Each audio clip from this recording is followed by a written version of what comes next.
বিনা বেতনে বিনা পারিশ্রমে শ্রম দিয়ে আসিতেছি, কিন্তু মানুষ চাকরি করে বেতন পেয়ে আপনার নাম কি? করার জন্য আপনার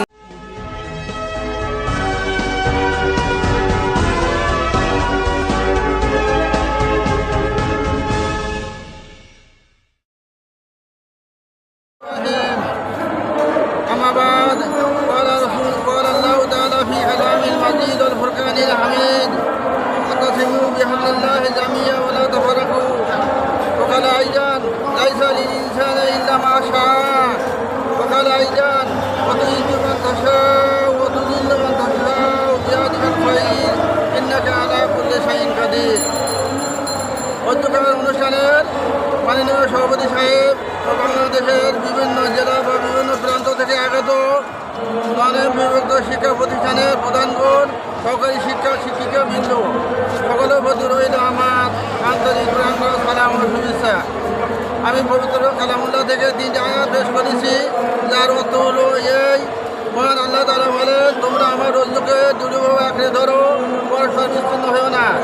তাই আমাদের এখান থেকে শিক্ষা নেওয়া উচিত। আমরা সবাই একযোগে একসাথে আমাদের দাবি আদায়ের লক্ষ্যে আমরা আন্দোলন চালিয়ে যাব যতদিন আমাদের দাবি আদায় না হয়। কারণ মহান রব্বুল আলামিন বলেন, তোমরা তোমাদের চেষ্টা চালিয়ে যাও, আমি আল্লাহ পাক তোমাদের ফলাফল দেওয়ার মালিক, তোমাদের কিছুক্ষণের ফলাফল দেব। তাই আপনাদের প্রতি আমার একান্ত অনুরোধ, আমাদের দাবি আদায়ের জন্য যা কিছু করা প্রয়োজন তা করিতে হইবে। প্রয়োজনে যদি আমাদের শিক্ষা উপদেষ্টা ও প্রধান উপদেষ্টার নিকাজ যাওয়া লাগে, যেতে হবে, পিছপা হব না, সব পিছপা হওয়া যাবে না। কারণ আমার মাদ্রাসায় আমি আজ 26 বছর যাবৎ চাকরি করিয়া বিনা বেতন না পাওয়ার কারণে আমার মা আমার কারণে চিন্তায় স্ট্রোক করিয়া মারা গিয়েছে। আর একই কারণে আমি পারিবারিকভাবে বিধ্বস্ত হয়ে পড়িয়াছি। আমরা জানি শিক্ষক হলো জাতির বিবেক, শিক্ষকরা হলো মানুষ করা কারিগর, কিন্তু কথাটা ঠিক হয়ে আছে, তবে সেটা এক্ষেত্রে ব্যতিক্রম। কারণ যারা বেতন পায় তাদের যে কাজ আমাদের সেই কাজ, উপরন্ত আমাদের আরও বেশি চাপ।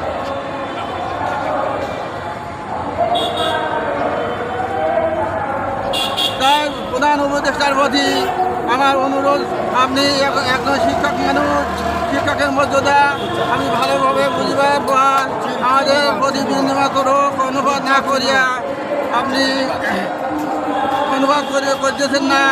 কারণ বিগত হাসিনা সরকার আমলে আপনি অনেকবার নির্যাতিত হয়ে বিদেশে চলে গিয়েছিলেন, কিন্তু সেই বেশিরভাগ আওয়ামী সরকারের পতনের পর আপনাকে ভালোবেসে ছাত্র সমাজ, আমার জনতা আপনাকে ক্ষমতা বসে আছে। আপনি কয়েক মাস আগে কোনো এক অনুষ্ঠানে বলিয়াছিলেন যে এই দেশে নন-বিভক্ত কোনো শিক্ষা প্রতিষ্ঠান থাকবে না, কিন্তু অতি দুঃখের বিষয় বলিতে হয় যে আজ প্রায় 1 সপ্তাহ গত হতে চলেছে, কিন্তু আপনি আমার একটিবারের মতন হলেও আমাদের সাথে দেখা সাক্ষাৎ করেন না, আমাদের কোনো প্রকার খোঁজ নিলেন নাই। তাই আপনার কাছে আমাদের অত্যন্ত বিনয়ের সহিত আবেদন, এই যে